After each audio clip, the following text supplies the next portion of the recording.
তালের রসের খোঁজে ঘুরতে ঘুরতে আজকে পাগল হয়ে গেছি, আর অবশেষে পেয়ে গেলাম তালের রস। আর তালের রস খেতে চলে আসলাম, দেখতে পাচ্ছেন সুন্দর একটি লোকেশনে। কত করে গ্লাস কাকা? 15 টাকা 20 টাকা। এক গ্লাস দিন তো। এই মুহূর্তে আমি অবস্থান করতেছি আমাদের যশোরের ধানঘাটা ব্রিজ। এটা হলো নালিয়া, এটা ফতেপুর ইউনিয়নের ভিতরে। কি সকালের না, আমার গাছ এনে তো সব গাছ এখানে? এই যে একটা ওই পাশে একটা ব্রিজের ওই মাথায় দুটো। ও এগুলো সব আপনার গাছ? হ্যাঁ ও আচ্ছা আচ্ছা, এই একটা দেখতেছি, একটা দেখতেছি, এই সবগুলো আপনার তাল গাছ? হ্যাঁ, 5টা খাটি আমি।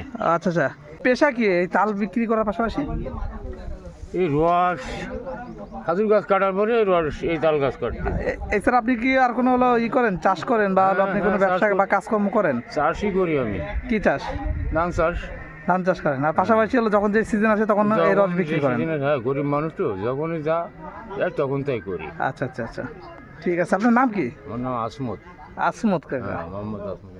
এই যে দেখতে পাচ্ছেন কাকার কাছ থেকে রস নিয়ে খাচ্ছি আজকে, তালের রস আপনারা দেখতে পাচ্ছেন, এবং তাল গাছের নিচে বসে তালের রস খাচ্ছি। এই যে দেখতে পাচ্ছেন গরমে, বিসমিল্লাহ।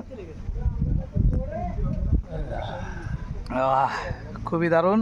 এই যে কাকার কাছ থেকে তাল নিচ্ছি, উনি দীর্ঘদিন যাবত তাল বিক্রয় করে, যখন যে সিজন তখন সেই সিজনে সেই রস বিক্রয় করে, পাশাপাশি উনি চাষাবাদও করে, ধান চাষও করে।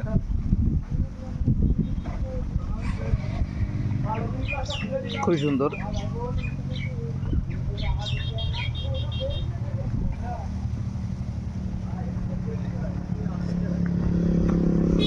আলহামদুলিল্লাহ, খুবই মিষ্টি তালের রসটা, খুবই মিষ্টি ছিল তালের রসটা। তো আপনারা যারা তালের রস খেতে চান, এটা চলে আসবেন আমাদের যশোর ধানঘাটা ব্রিজের এখানেই। জায়গাটা খুবই চমৎকার, আপনারা দেখতে পাচ্ছেন। যারা আসবেন অবশ্যই কাকার কাছ থেকে তালের রস কিনে খাবেন, খুবই মিষ্টি।